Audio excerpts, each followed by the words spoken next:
안녕하세요. 초, 중, 고 자녀교육과 고3 엄마 입시 경험담을 나누고 있는 하쌤엄마TV의 하쌤입니다. 잘 지내고 계신가요? 오늘 주제는 책 좋아하는 아이로 기르는 방법 두 번째 시간으로 그림책 읽어주는 방법에 대해서 소개해 보려고 해요. 어린 시절에 아이가 책의 맛을 알게 하기 위해서 유대인들은 책에 꿀을 바르기도 하고 부모가 자녀에게 잠자기 전에 책을 읽어주는 베갯머리 독서를 한다고 하지요. 저절로 책을 좋아하게 되는 아이는 거의 없는 것 같아요. 누군가는 아이를 매혹적인 책의 세계로 끌어들여야 하는데 그 누군가는 선생님이 될 수도 있고 부모님이 될 수 있는데 어린 시절부터 가장 많은 시간을 함께 보내는 부모님이 가장 적합한 것 같아요. 그런 가이드 역할을 부모님들이 해주셔야 하는데 시간과 정성이 좀 필요하죠. 가이드 역할로 부모님께서 아이에게 책을 좋아하는 읽어주면 가장 좋은 장점들이 많죠. 첫째, 부모님의 어휘력이 아이에게 고스란히 전달되고요. 둘째, 부모님이 품 안에 아이를 안치고 책을 읽어주면 부모님의 사랑을 느낄 수 있어 아이가 정서적으로 안정이 돼요. 셋째는 아이가 책이 재미있다는 사실을 알게 된다는 것이에요. 아이가 혼자서 어떤 책을 읽어야 할지도 잘 모르고 책 안에 들어있는 어휘들을 다 모르기 때문에 책에 재미를 붙이기가 어려워요. 그래서 부모님이 아이에게 책의 세계로 이끄는 가이드 역할을 해주시는 거예요. 우리가 여행 갈 때 아는 만큼 보인다고 가이드가 이런저런 설명을 해주면 그 여행 장소가 새롭게 느껴지는 것과 같은 이치예요. 그래서 많은 부모님들이 아이가 어렸을 때 책을 읽어주려고 노력하시는데 그 책을 읽어주는 방법도 좀 노하우가 좀 필요해요. 저는 우리 아이에게 책을 읽어줬는데도 아이가 이상하게 책을 싫어하더라 하시면 내가 무엇을 잘못하고 있는지 한번 책 읽어주는 나의 모습을 점검해 볼 필요성이 있어요. 부모님들이 가장 크게 저지르는 실수 중에 하나가 독서에 학습이라는 요소를 살짝 붙여서 오히려 아이가 책을 싫어하는 그런 독이 되는 경우도 있어요. 혹시 아이에게 책을 읽어주고 나서 책의 내용을 물어보고 있으시진 않는가요? 주인공 이름이 무엇인지 묻거나 독후 활동을 시킨다든지 줄거리를 간추리게 한다든지 책 내용을 확인하신다든지 그러시진 않나요? 혹시 책을 읽은 권수에 집중해서 기계처럼 책을 읽어주시고 있지는 않나요? 어떻게 그렇게 잘 알고 있냐고요? 왜냐하면 저도 그런 시행착오를 겪었기 때문이에요. 사실 저도 어렸을 때 우리 아이를 영재로 키우고 싶은 욕심 많은 엄마였어요. 아이가 4살 때 아이가 좋아하는 책을 반복해서 읽어주었는데 아이는 통째로 그림책 내용을 외워버리더라고요. 아이는 그렇게 한글을 깨쳤답니다. 그 당시에 한참 유행이던 독서 영재로 키워낸 푸르미 아빠 책이 유행이어서 집에 수백 권의 전집을 집으로 들이기도 했어요. 처음에 테마 동화부터 시작해서 자연관찰 동화, 전래 동화, 세계 명작 동화, 수학 동화, 경제 만화, 한국사, 세계사, 만화로 된 한국문화, 백과사전까지 수백 권이 돼요. 그 책들을 열심히 읽어준 것 같아요. 그 소중한 책들은 이제 저희 반 학급문과 되어서 저희 반 아이들이 잘 보고 있답니다. 그런데 중요한 건 제가 셋째 아이를 못 낳겠는 이유가 이 책 읽어주는 게 너무 힘들고 만만치 않아서이기도 해요. 10년 동안 매일 1시간씩 소리내어 읽어준 것 같은데 다시 그 시절로 돌아가서 그렇게 책을 읽어주라고 하면 이제는 사실 못할 것 같아요. 아이가 초등학교 1학년 때까지 읽어준 것 같긴 한데요. 둘째까지 그렇게 했으니까 그 세월이 자그마치 한 10년이에요. 하여튼 책 전문가들 대부분은 원래 전집들을 사주면 질린다고 단행본을 많이 추천해 주시잖아요. 그런데 이상하게 저희 아이는 전집들도 대부분 잘 읽었어요. 이 전집들을 한꺼번에 드린 것은 아니고 한 시리즈를 다 읽으면 그 다음 시리즈를 사고 그 다음 시리즈를 읽으면 그 다음 시리즈를 사고 이런 식으로 했거든요. 하지만 제가 책을 읽어준 방법을 돌이켜 생각해보니 점수로 매기면 50점 정도밖에 안 돼요. 열심히 두 아이에게 책을 10년간 책을 읽어준 점은 높게 평가할 수 있지만 책 읽어주는 시간과 좀 양에 집착했던 것 같아요. 하루 1시간에 되도록 많은 양의 책을 읽어주려고 했으니까요. 그리고 또한 책을 읽어주는 것에 급급해서 아이와 책에 대해서 제대로 된 대화를 나누지 않았다는 점이 아쉬웠어요. 아이에게 책을 읽어주면 좋다고 해서 읽어주기는 했는데 그 시간을 즐기지 못하고 의무감과 책임감으로 책을 읽어주었다고 해야 할까요? 이런 아쉬웠던 방법 때문인지 두 아이에게 책을 읽어주었는데 첫째 아이는 좀 더 책을 좋아하는 아이로 둘째 아이는 책을 좀 덜 좋아하는 아이로 자랐어요. 그 이유를 나중에 아이들이 다 자라고 나서야 좀 늦게 알았어요.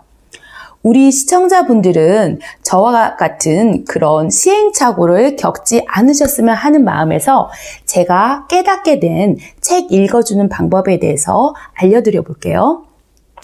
제 경험에서 나온 책을 올바르게 읽어주는 방법 5가지를 말씀드려 볼게요. 첫째, 책 읽어주는 권수에 집착하지 않는 거예요.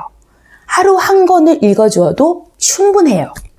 아이에게 의미 없는 여러 권의 책을 읽어주기보다는 한 권의 책이라도 아이와 음미하듯이 읽고 그 책에서 다루고 있는 주제를 소재거리로 삼아서 아이와 이런저런 대화를 나누는 거예요.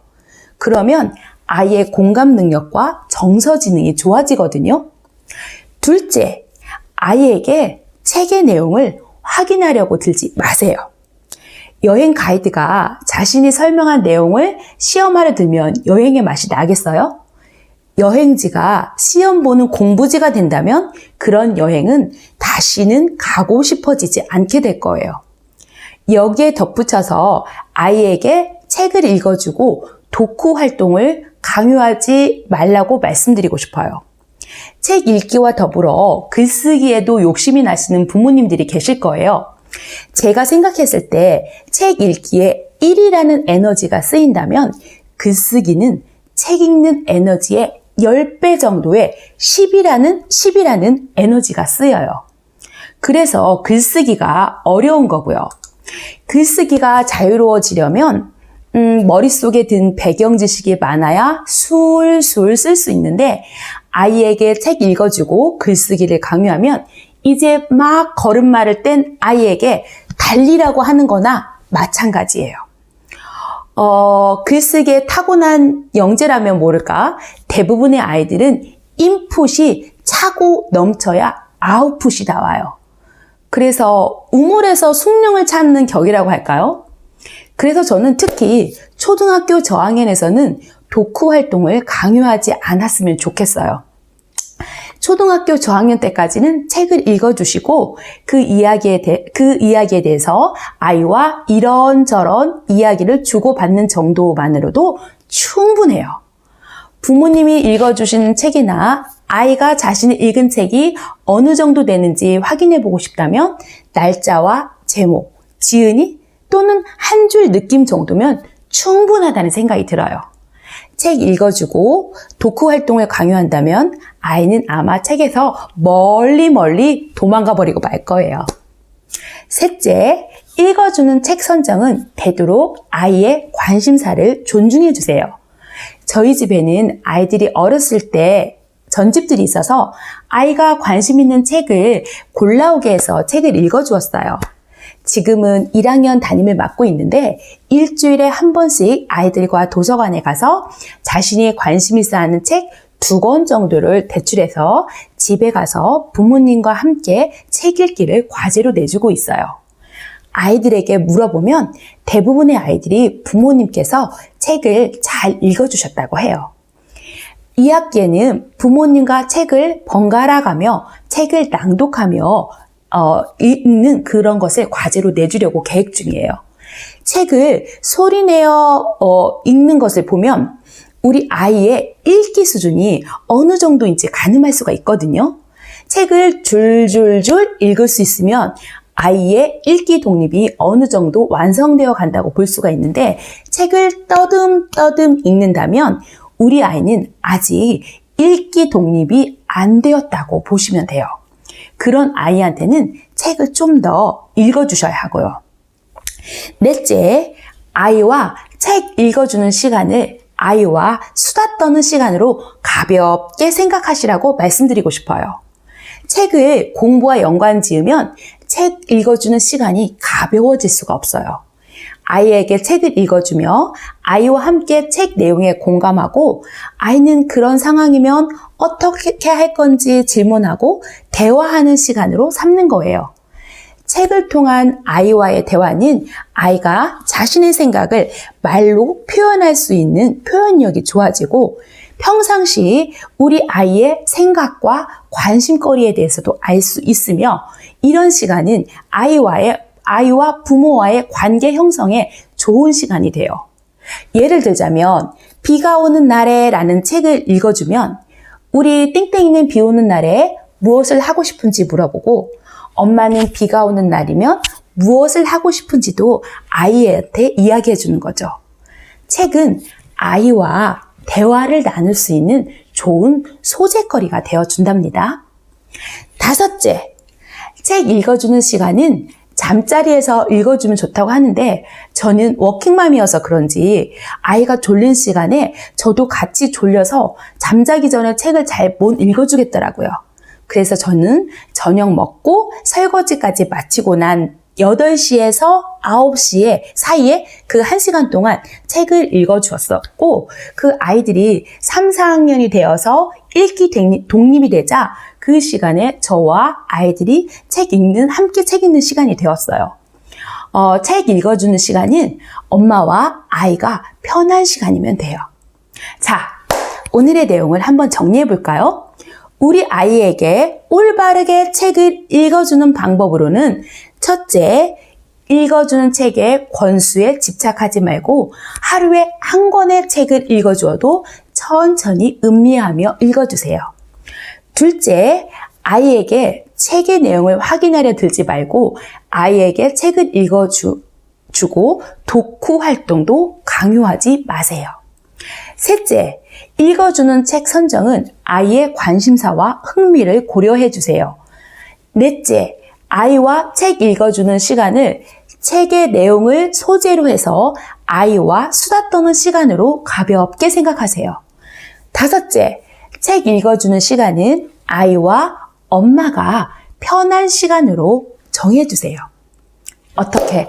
오늘 제 영상이 자녀 교육에 조금이라도 도움이 되셨을까요? 도움이 되셨다면 구독과 좋아요 눌러주세요. 다음에는 우리 아이 책의 맛을 알게 하려면 시리즈 3부로 책의 맛을 안 우리 아이가 읽기 독립을 하고 그것을 독서 습관으로 만든 방법에 대해서 다시 영상을 만들어서 돌아오도록 하겠습니다. 다음에 또 만나요. 안녕!